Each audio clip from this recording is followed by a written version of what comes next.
There wasn't a mess in the world they couldn't clean. But this one felt different.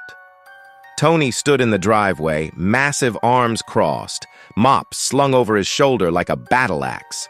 His muscle shirt read bleach mode, veins like extension cords wrapped around his forearms, throbbing with anticipation. Jessie, dressed in shimmering gold overalls and spotless high tops, stood beside him, gazing at the house in front of them, an old manor that leaned like it regretted standing. Its windows were dark, even at noon, and the mailbox was dripping something green, possibly sentient. "This place smells like if mildew had a nightmare," Jessie muttered, pulling a mini comb from his chest pocket and giving his hair a single perfect flick. His pompadour shimmered. "Which means—" He threw his sunglasses on dramatically. "We're in the right place." The door creaked open without a touch. Tony sniffed the air. Rot, ghosts, and something else.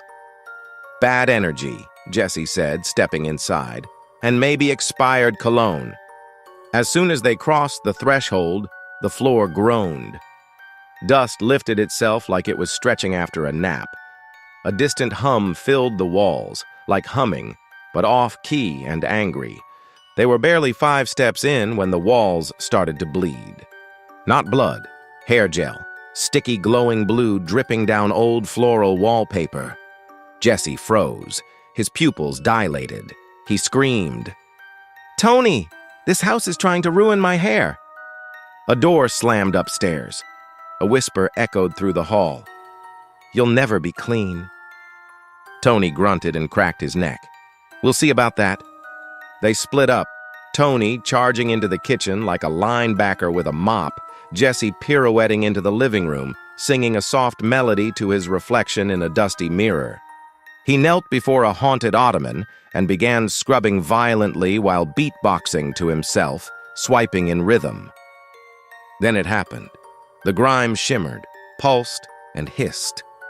A filth beast emerged from beneath the rug, all teeth and old cereal.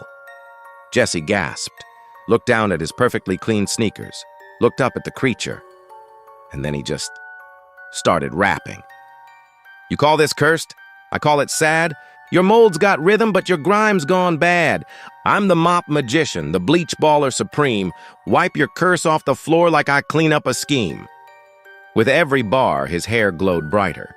With every rhyme, the creature shrank, screeching, until it vanished into a pile of loose screws and expired coupons. Tony reappeared in the doorway, covered in ghost gravy and holding half a blender. He blinked at Jessie, who was already reapplying mousse with military precision. "You wrapped it to death again?" Jessie turned slowly. "Tony, my hair speaks truth and hygiene." The kitchen had flooded itself with hot coffee. The toaster tried to bite Tony. He crushed it in one hand and screamed, "Not today, bagels!" In the upstairs bathroom, the tub gurgled in Latin. Tony punched the drain until it burped up a haunted goldfish and collapsed. The house shook. From the attic, a laugh echoed, slow, wet, raspy. Then, footsteps. Then, something began descending the stairs. A figure, tall, dripping in sludge, wearing a tattered maid's uniform from the 1940s, hovered just above the steps. Its eyes were replaced with spinning scrub brushes. Its voice was 1,000 Swiffers grinding together. "I was once the best cleaner in the world," it croaked.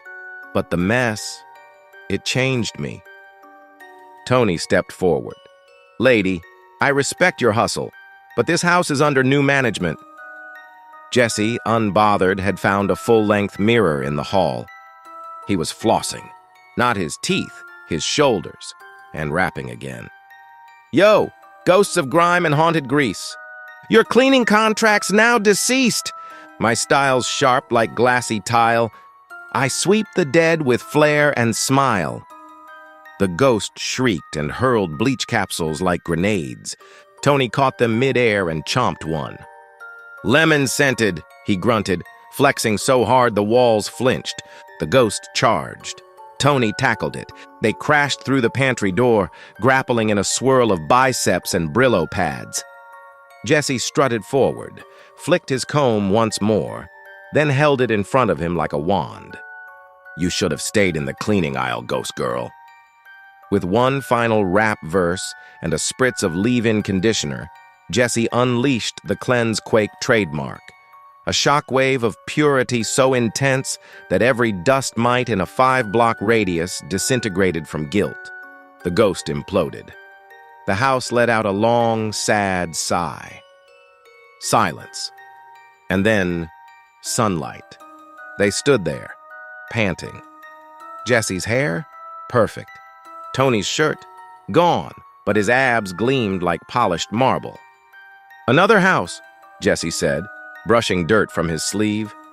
"Deep cleaned, spiritually and otherwise." Tony nodded. "We're unstoppable." Their phone buzzed. New job, haunted mansion, possessed roller rink. Who cared?